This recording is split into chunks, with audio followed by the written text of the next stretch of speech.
Well, Grand Rapids is the next stop for what's proved to be a very popular theatrical adaptation of C.S. Lewis's The Screwtape Letters. In studio with us today, McLean, the play's star and producer. We're just picking your brain a little bit. You've really been traveling with this production, but you started in New York City. Right. We played 9 months with C.S. Lewis's The Screwtape Letters at the West Side Theater, and then been on tour for the past 2 years and finally made it here. So set the stage. Tell everybody exactly what is the Screwtape Letters. Well, C.S. Lewis wrote this extraordinary novel about Screwtape, which is spiritual warfare from a demon's point of view. He's created this morally inverted universe where up is down, good is bad, God is called the enemy, Satan is called our Father below. And Screwtape is like Satan's chief psychiatrist. He understands human nature really, really well. He knows where to pick, and he says, you know, I've got a file on Terry and Rachel, and I'm going to do everything I can to ruin their lives. Kind of get there. And this actually came to you. Yes. How? Well, it was interesting because I was doing this show, and this other show, and this theater professor from Drew University in Madison, New Jersey, saw it, and a couple of weeks later sent me an email telling me how much he appreciated my work, and then suggested that I would make a really good Screwtape. You're like, down here? But you know, it was interesting because I'd read the book in my 20s. It was one of the first books I read when I converted to Christianity in my 20s, and I was so engaged with the book. But I never saw it as theatrical literature. But he had an idea how to do it. So I said, well, if we can get the rights from the C.S. Lewis estate, we'll have a go of it. And that was in 2005. We did our first production in 2006 and another one in late 2007, you know, bigger and better each time.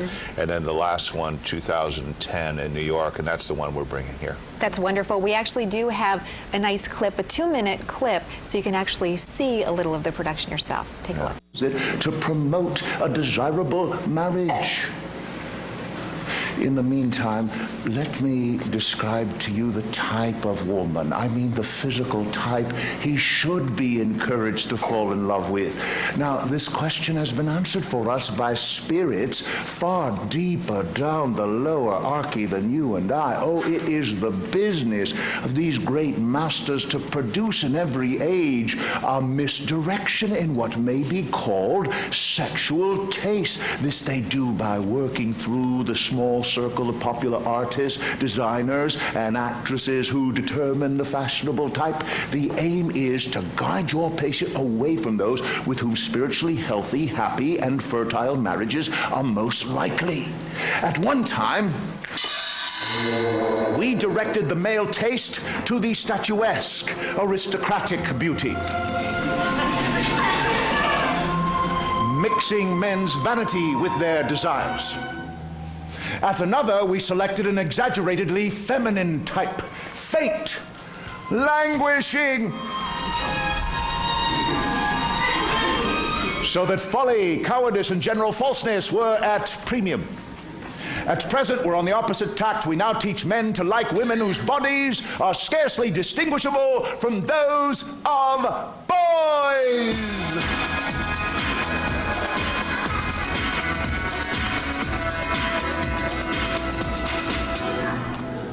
This type of beauty is more transitory than most, aggravating the female's chronic horror of growing old, with many excellent results.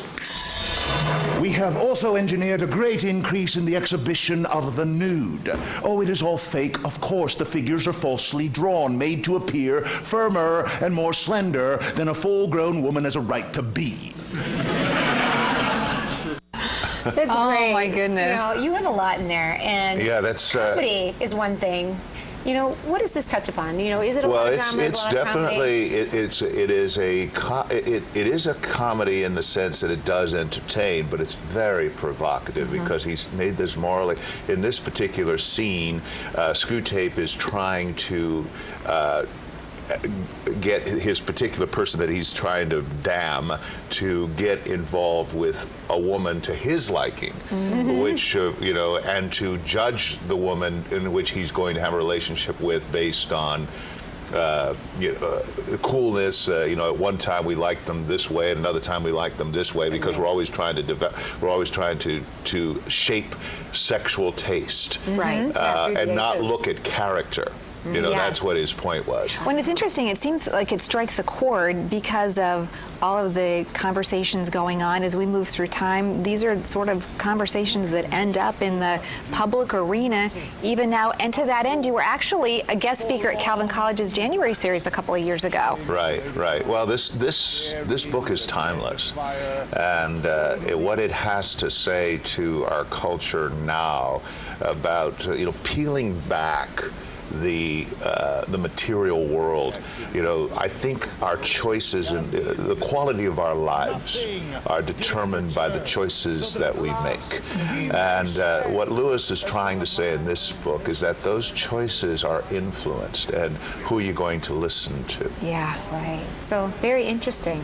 Very, very interesting. And so this weekend, you do have the opportunity to check it out. A couple performances on Saturday. Yeah, we're going to be at two shows at DeVos Performance Hall at 4 p.m.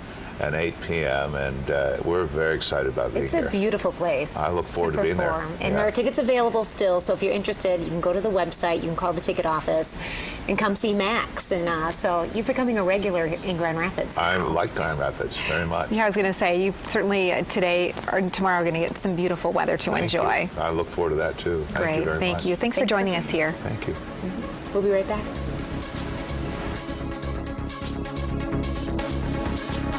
This is 8 West.